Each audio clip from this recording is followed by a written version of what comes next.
Achtung! Feindliche Truppen gesichtet! Da drüben! Aller Tag! Alle!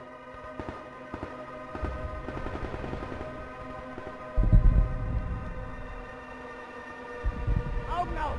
Da ist ein Scharfschütze!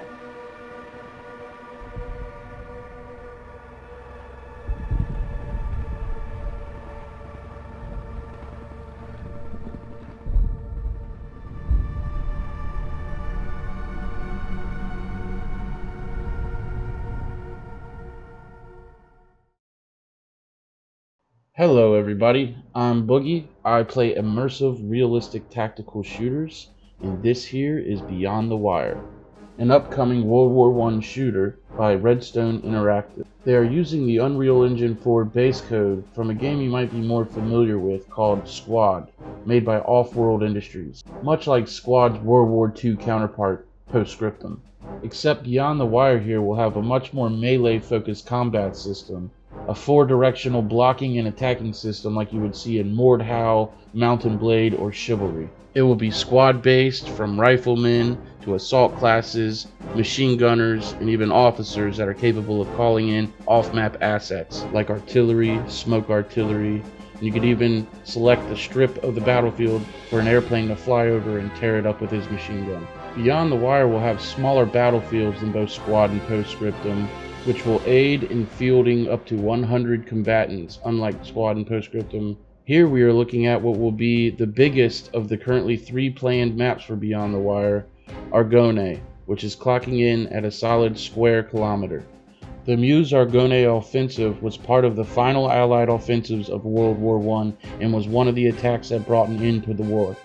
With over 1 million American soldiers deployed to the front, it was the largest operation of the American Expeditionary Force, or AEF, in World War I. Ranging from the dense woodland of the Argonne forest, sprawling extensive trenches and engulfing shell craters, the Argonne will be one of the most diverse environments in Beyond the Wire.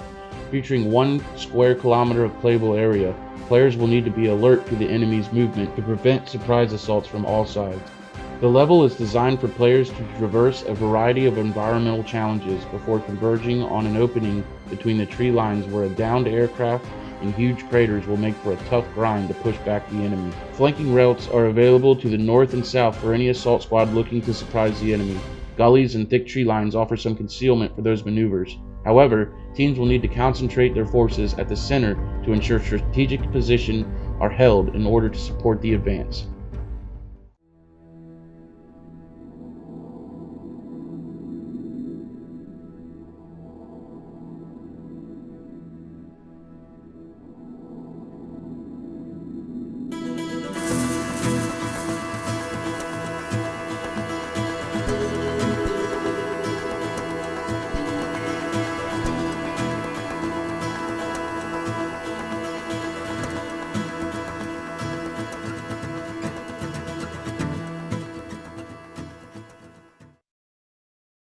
The Battle of Passchendaele. By the spring of 1917, the Germans had begun unrestricted submarine warfare, sinking Allied merchant ships in international waters. Although the attacks had brought the United States into the war on the Allied side, they threatened the shipping routes that carried war supplies, food, and other goods into Britain. British naval leaders urged their government to force the Germans from occupied ports on the Belgian coast, which were being used as enemy submarine bases. General Douglas Haig, commander of the British armies in Europe, said that if the Allies could break through the German front lines in Belgium, they could advance to the coast and liberate the ports. At about the same time, legions of French soldiers, weary from years of grinding war, had begun to mutiny following the failure of a large French offensive on the Western Front. With some French armies temporarily unwilling or unable to fight, General Haig also believed that an aggressive British campaign in the summer of 1917 would draw German resources and attention away from the French forces, giving them time to recoup and reorganize. Haig proposed a major offensive in the Ypres salient, a long-held bulge in the Allied front lines in the Flanders region of Belgium. The salient had been an active battlefield since 1914, and Canadian troops had fought there in 1915. Haig argued that capturing the plateau overlooking the salient, including Passchendaele Ridge and the crossroads village of the same name, would provide a suitable jumping-off point for Allied forces to advance to the Belgian coast. British Prime Minister David Lloyd George was skeptical of Haig's scheme. Britain only had a small superiority in forces over the enemy. Even if German lines could be broken at Ypres, the coastal ports might not be captured, and the offensive in Belgium wouldn't end the war in any case. The only certainty was heavy loss of life. Despite these fears, Haig's plan was approved by the British War Cabinet. The Battle of Passchendaele, also known as the Third Battle of Ypres, would begin in July. British troops, supported by dozens of tanks and assisted by a French contingent, assaulted German trenches on 31st of July.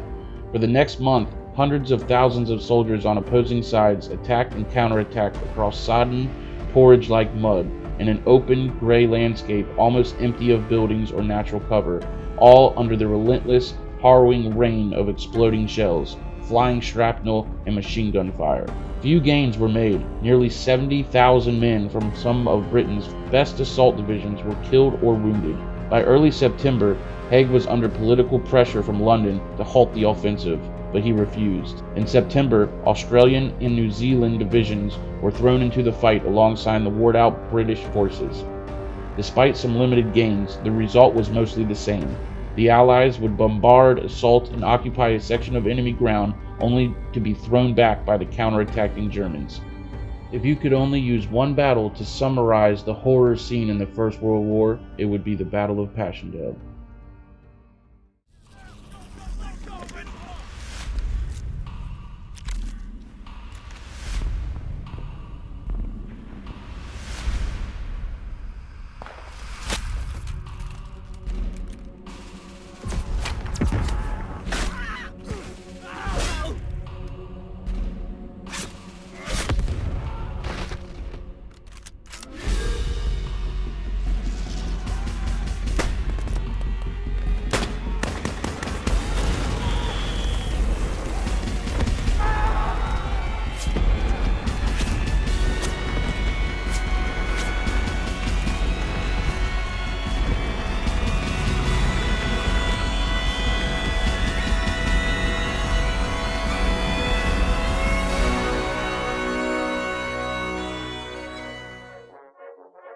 Hey everybody, I want to thank you for watching and also invite you over to my personal Discord channel. It's linked in the video description, Boogie5 Gaming Etc. Discord channel.